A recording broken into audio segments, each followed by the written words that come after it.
right, so I already went over a few examples the other day. If you were starting with a table, how you can get an equation, and we also went over examples if you have an equation, how you can graph it. So this should probably be a little bit more comfortable for you if you were starting with a table. Um, if you want to go to the graph first right away, I mean, there's a little bit of a issue here because my points are a little higher. So if I wanted to put this on the graph right now, 3, 7 is actually the only point I could plot. So I can't really make a line if I only have 1 point. So I'm actually going to go ahead and start out with the equation first, and then hopefully from the equation I should be able to graph it. So first thing I'm going to do, try to find my slope, which in this case would be +6, +9, and +3. Over here on the x side, it is +2, +3, and only +1. So remember, I do change in y over change in x. So when I write those ratios, I have 6/2, 9/3, and 3/1. Notice those are all equal. If they weren't equal, I wouldn't even have a linear relationship. So I want to check that these are all even equal in the first place. The fact that they are all equal means this must be linear. It does have a constant rate of change. I do have a slope, and I'm going to go with the most simplified version, which would just be 3. So I know m equals 3. Now what I don't know right now is y-intercept. And I don't have y-intercept in my table. Like nowhere in my table does it say it goes through the point 0 something to let me know the y-intercept. So I'm going to go with a different method.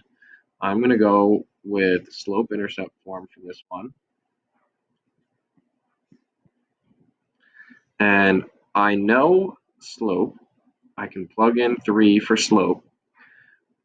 I can also take an x and a y from the table, whatever point I think will be the easiest to work with.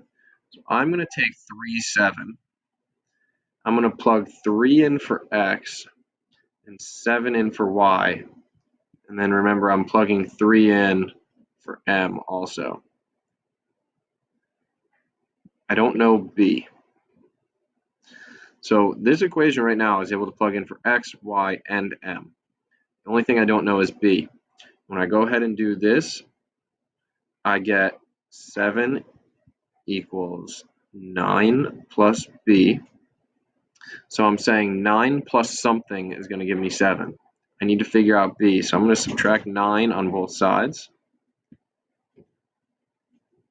And I end up getting -2 is equal to b. So if I know slope and I know y-intercept, I should be able to write an equation fairly easy. Y equals 3x minus 2. So that's my equation. And now I can go ahead and graph that. So to graph that, if my y-intercept's -2, I'm going to make my first point right here. Might be a little hard to see right there. And if the slope is 3, I'm going to go up 3 and over 1. Right there. Up 3 over 1. Up 3 over 1. Oh, I'm back to that 1 point I was able to graph. Oh no, what just happened?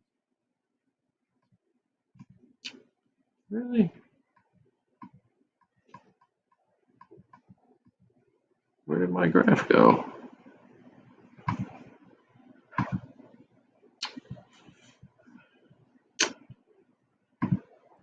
Okay, don't know what happened there, but my graph went away, but now it's back. Up 3 over 1 again.